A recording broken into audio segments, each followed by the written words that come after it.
స్వచ్ఛ భారత్లో భాగంగా స్వచ్ఛ రైల్వే పథకాన్ని అమలు చేస్తున్నామని మంత్రి ప్రకటించిన 24 గంటల్లోనే ట్రైన్లలో శుభ్రత ఏ స్థాయిలో ఉందో బయటకు వచ్చింది.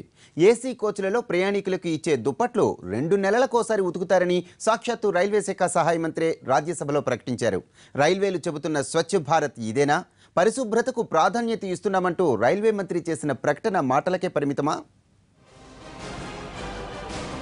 బయో టాయిలెట్స్, స్మార్ట్ కోచ్లు, వెండింగ్ మిషన్లు, SMS తో కోచ్ క్లీనింగ్ అంటూ రైల్వే బడ్జెట్లో రకరకాల కబుర్లు చెప్పారు రైల్వే శాఖ మంత్రి సురేష్ ప్రభు.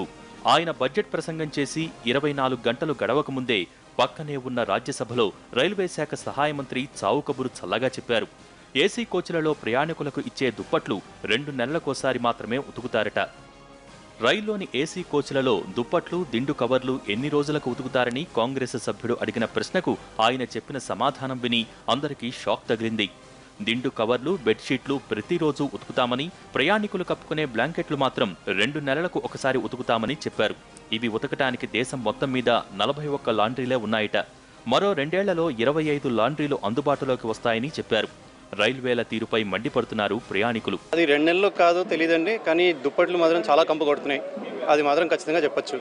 అండ్ చార్జెస్ కూడా చాలా తీసుకుంటున్నారు ఈ మధ్య గవర్నమెంట్.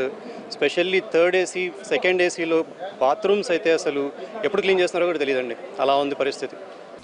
ఏసీ ఛార్జీలు గత ఏడాది భారీగా పెంచారు.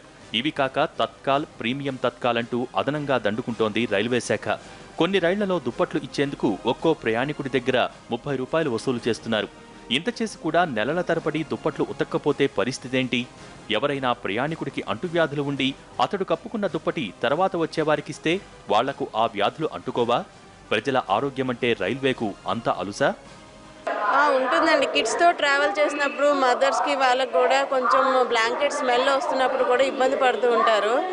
అంటే ఓన్గా బ్లాంకెట్స్ తెచ్చుకోవడం కూడా క్యారీ చేస్తుంటాం. ఎందుకంటే బ్లాంకెట్స్ బాగుంటాయో లేదో అని మన సేఫ్టీకి మనం క్యారీ చేస్తుంటాం. వీళ్ళు ఛార్జెస్ కూడా పర్ బ్లాంకెట్ 25 ఛార్జ్ చేస్తున్నారండి. సో కొంచెం హైజీనిక్ పెంచితే కొంచెం బెటర్, అంటే అందరు కంఫర్టబుల్గా ఫీల్ అవుతారు కదా. గతంలో ఏసీ బోగిల్లో ప్రయాణికులే దుప్పట్లు, దిండ్లు తెచ్చుకునేవారు. కొంతకాలంగా రైల్వే శాఖే వీటిని ప్రయాణికులకిస్తోంది. అయితే ఇప్పుడు కూడా ప్రయాణికులు తమతో పాటు దిండ్లు, దుప్పట్లు తెచ్చుకోవచ్చని అధికారులు చెబుతున్నారు.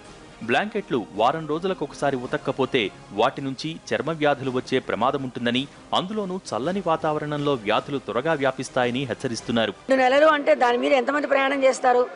ఒక్కొక్కసారి రోజులో 2 సార్లు ట్రిప్ వేసుకున్నా కూడా ఒకేసారి తగిలింది 2 నెలల పాటు అది కంటామినేట్ అవుతూ ఉంటే మెయిన్గా వచ్చేది ఏది? మన తెలుగులో గజ్జి అంటారు, scabies, ringworm, scabies, itching, skin infection, అంటే ఎస్పెషల్లీ బ్యాక్టీరియాలు, ఫంగల్ ఇన్ఫెక్షన్ వచ్చినాయంటే స్కిన్ డిసీజెస్ అనేది కనీసం 6 నెలల నుంచి 6 ఏడాది వరకు కూడా క్యూర్ అవ్వవు. అంటే వీళ్ళు ఏసీకి ఒక 2,000 టికెట్ డబ్బులు పెట్టి రోగానికి వేలతో ఖరీదు చేసే రోగాన్ని కొనుక్కోవటమా? ఇది ఎంత మాత్రం కూడా హర్షణీయం కాదు. మంత్రి గారు చెప్పిన వివరాలు విన్న తర్వాత తరచూ రైల్లో ప్రయాణించేవారు సొంత దుప్పట్లు తీసుకెళ్లటమే మేలని భావిస్తున్నారు. ఈ 2 రోజుల్లోనే ఏసీ భోగిల్లో దుప్పట్లు తీసుకుంటున్న వారి సంఖ్య భారీగా తగ్గినట్టు రైల్వే వర్గాలు చెబుతున్నాయి.